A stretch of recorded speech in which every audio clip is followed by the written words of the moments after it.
I still remember the night so vividly, as if it's etched into my memory forever, the night of my pre-wedding party. Everything was perfect at first. The lights twinkled against the soft fabric draped along the hall, music played in the background, and laughter filled the air. My family had gone all out to make sure this night felt like a fairy tale. It was supposed to be the celebration before the celebration, a chance for everyone to let loose, joke around, and shower us with love before the big day. I walked in on my fiancé's arm, feeling like the luckiest woman alive. Everyone cheered, glasses clinked, and for a moment, I thought this was exactly how happiness was supposed to look. But I had no idea how quickly that happiness could twist into something else. The night began with playful games. You know the type, the ones where guests roast the bride and groom, telling funny stories, teasing them about their quirks. At first, I laughed along with everyone else. I thought it was all in good fun. But as the night went on, the focus seemed to shift, and suddenly all the jokes were aimed at him. My fiancé, my future husband, sat there, smiling politely as the comments rolled in. People teased him about his job, about how lucky he was to be marrying me, about how I was out of his league. Some even brought up my exes, joking that I had traded down. The room erupted with laughter again and again, and I, ashamedly, laughed too. Why? Because I didn't want to seem uptight. I wanted to look like the fun, easygoing bride who could take a joke. I told myself it was harmless. Just silly words. But every time I glanced at him, I saw it. The flicker in his eyes. The forced smile that didn't quite reach his face. He laughed along, but I could tell, he was hurting. And yet, I stayed quiet. I stayed seated, letting it happen. I told myself it was fine, that once the party was over, none of this would matter. But deep down, there was a pit forming in my stomach. Because while everyone else was laughing, something inside me whispered that this wasn't just fun anymore, it was cruel. I should have stopped it. I should have stood up for him. But instead, I laughed along with the crowd. And that's when it happened. He stood up, slow and calm, and walked toward the microphone. Everyone thought he was about to crack a joke of his own, maybe throw some playful banter back. But the moment he opened his mouth, the laughter died. The air shifted. And in that instant, I realized this night was about to change everything. Because when he picked up the mic, the entire room went silent. When I think back to that night, I realize how blind I was to the way everything was unfolding. I had spent weeks obsessing over the details of my pre-wedding party, my dress, the menu, the music playlist. I wanted everything to feel perfect, almost like a preview of the kind of life my family expected me to have. And in so many ways, it was perfect. Except for one thing. My fiancé. Don't get me wrong, I loved him. At least, I told myself I did. He was kind, thoughtful, and the sort of man who would give you the shirt off his back without ever asking for anything in return. But he wasn't flashy. He wasn't loud. He didn't command the room the way my family thought a successful man should. My parents always wanted me to marry someone wealthy, someone with status. Instead, I chose him. A man who worked an honest but modest job, who wasn't interested in expensive suits or showing off. To me, that was what made him special. But to everyone else in the room, it was the perfect target. As the night went on, I watched as my friends and family circled in with their jokes. One of my cousins, already tipsy, stood up and shouted, "Let's hear it for the luckiest guy in the world. Marrying way out of his league." Laughter erupted around the table. My cheeks burned. I wanted to tell him to stop, but instead, I forced a laugh. Another friend leaned over and said, "So, tell me, how does it feel knowing she's your retirement plan?" Again, laughter, clinking glasses, more voices joining in. They teased him about his car, his job, his quiet personality. They joked about how he must have tricked me into saying yes. And then someone mentioned one of my exes, a guy who, by society's standards, was more successful. That one stung the most, not just for him but for me too. Because the second I laughed, I caught his eyes across the table. He was smiling. Always smiling. But it wasn't real. I could see the way his jaw tightened, the way his shoulders stiffened. He wasn't angry, he never was, but he was hurt. And still, he didn't say a word. That was who he was. A man who would rather swallow his pain than make a scene. I told myself it was fine. That this was just what people did at parties. That the teasing didn't mean anything. But deep down, I knew. I knew I was letting him down. I was letting them disrespect him, and by staying silent, I was part of it. And yet, he didn't break. He didn't snap. He just kept smiling that calm, unreadable smile. Almost as if he knew something none of us did. Almost as if he was just waiting for the right moment to show everyone exactly who he really was. The laughter only grew louder as the night went on. What started as light-hearted teasing had turned into something sharper, something meaner. One of my uncles raised his glass and said with a smirk, "Well, let's be honest, she's the one doing the heavy lifting here. You really did marry up, didn't you?" The room erupted again, glasses clinking, people nudging each other like it was the funniest thing they'd heard all night. I felt my fiancé stiffen beside me, but he didn't respond. He just gave that same practiced smile, the one that looked polite but hollow. Then came the comment that made my stomach knot. One of my old college friends leaned back in his chair, grinning. Man, remember Josh? Now he was the total package. Good job, great car, always knew how to work a room. Compared to him. His voice trailed off, but he didn't need to finish. The implication was clear. The table roared with laughter, and before I could stop myself, I laughed too. A nervous, awkward laugh. The kind you give when you're desperate to blend in, to not make a scene. But the moment the sound left my mouth, I saw it, his eyes. He looked at me, really looked at me. And for the first time that night, I saw something break in his expression. His smile faltered, just for a second, but it was enough. Enough to tell me that my laughter, of all things, was the sharpest cut of them all. A pang of guilt shot through me, but I swallowed it down. I told myself it wasn't that big of a deal, that he'd understand later. After all, it was just jokes, right? Just a party. But the air around us had shifted. His silence was no longer easygoing, it was heavy. Oppressive. Almost uncomfortable. People began to notice. The laughter between jokes grew shorter, less confident, like the energy in the room was starting to waver. And then, without a word, he pushed his chair back and stood up. At first, no one paid much attention. They assumed he was heading to grab another drink or maybe step outside for some air.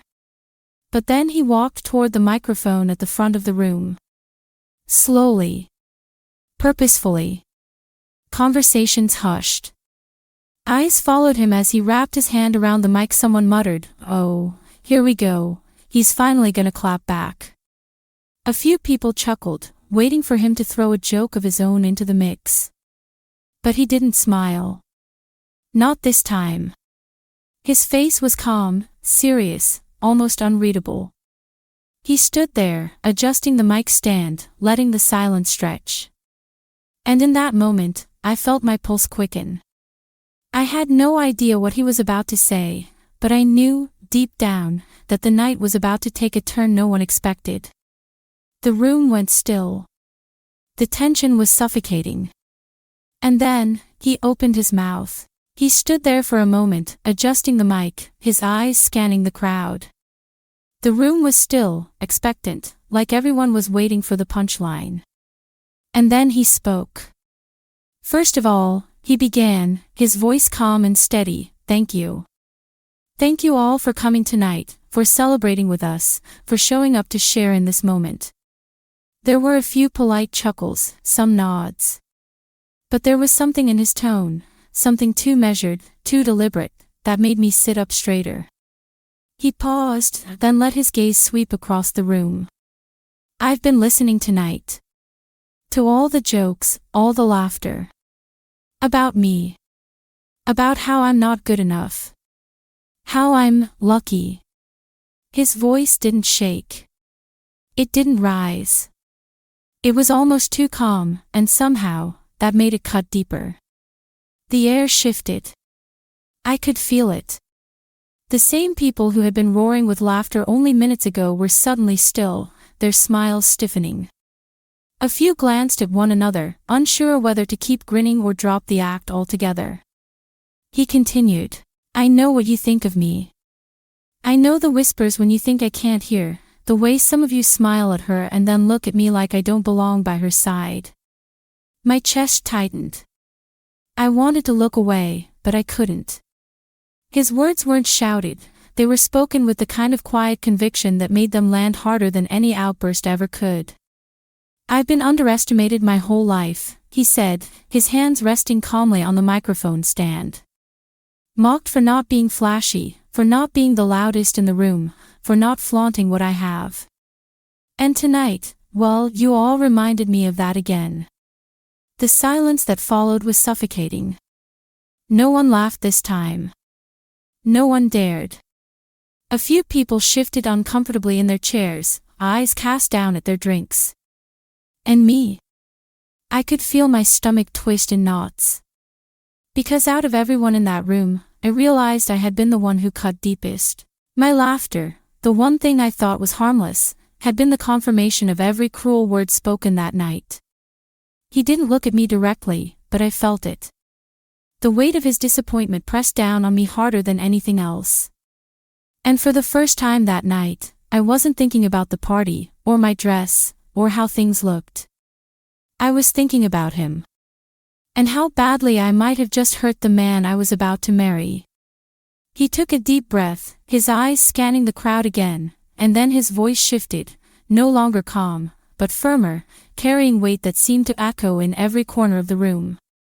What most of you don't know, he began, is what I've sacrificed to be here tonight. You see me as the man who's lucky. The man who somehow convinced her to say yes. But you don't know the nights I stayed up working 2 jobs. You don't know the mornings I left before sunrise so I could send money to her parents when they were struggling to keep their house.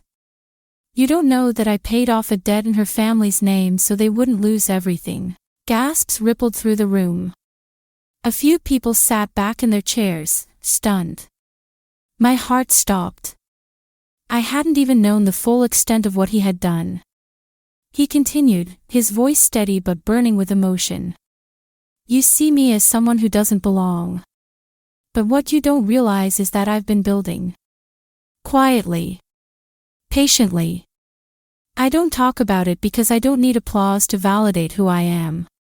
But for years, I've been running my own business, one that now employs more than half the people in this city. I don't flaunt my success, because the only approval I ever cared about was hers. Every eye in the room was wide. The silence was so thick you could hear a pin drop. I sat frozen, my mouth dry. My mind raced, how could I not have known all of this? How had he carried so much on his shoulders without ever demanding recognition? He leaned closer to the microphone, his gaze fixed, not on the crowd, not on the hecklers, but on me. And when he spoke again, his words carved themselves into my heart. You can laugh at me all you want, he said softly, but firmly, but just know this, I have always chosen love over pride. I've endured the jokes, the whispers, the doubt, because I thought she was worth it. Tonight. His voice faltered for just a moment, his eyes locking with mine. Tonight, I only hope I chose the right bride. The room was dead silent. No one moved. No one dared breathe too loudly. My chest ached as guilt crashed over me like a tidal wave. Every laugh, every nervous giggle, every time I stayed quiet instead of standing up for him, it all replayed in my mind. And now, here he was, laying his soul bare for everyone to see, while I sat there realizing I had been part of the very crowd that mocked him. I wanted to cry. I wanted to run to him. But all I could do was sit there, frozen, feeling smaller than I'd ever felt in my life. That night changed everything. I remember sitting there, my dress heavy against my skin, my heart pounding in my chest. The laughter that had filled the room only minutes earlier now felt like knives scraping against stone. The air was thick with tension, and for the first time, I didn't see the smiling faces of friends and family. I only saw him. The man I was supposed to marry. And he wasn't laughing. When he spoke those final words, "I've always chosen love over pride." Tonight, I hope I chose the right bride. Something inside me cracked. It wasn't just embarrassment, it was shame, sharp and suffocating. I realized, in that very moment, that I had failed him. I had chosen to laugh with the crowd instead of standing beside him. The guilt settled deep in my chest. This was the man who had quietly worked extra hours so I could finish school. The man who once drove through the night just to comfort me after a bad day. The man who believed in me even when I doubted myself. And yet, when it was his turn to be tested, when people mocked him, underestimated him, and belittled him, I chose the easy way. I stayed silent. I let the laughter continue. That silence said more than words ever could. In that instant, I understood what marriage really meant. It wasn't about the picture-perfect moments, the applause, or the approval of others. It wasn't about being adored by the crowd. It was about loyalty. About respect. About standing shoulder to shoulder, even when the world turned cruel. Especially when the world turned cruel. I didn't just see my fiancé that night, I saw the man I almost lost. Because when you fail to protect the person you love, when you let others tear them down while you do nothing, you risk losing more than their trust. You risk losing their heart. That night humbled me. It burned away the vanity, the pride, the shallow desire to fit in with everyone else. And in its place, it left a truth I can't forget: love isn't proven in the easy moments. It's proven in the hard ones, when the room is laughing at your partner, and you have to decide whether you'll join in, or stand beside them. So I'll leave you with this: if your partner was being laughed at in front of everyone, would you laugh along, or would you stand beside them? Because one choice brings temporary approval. The other secures a lifetime of love.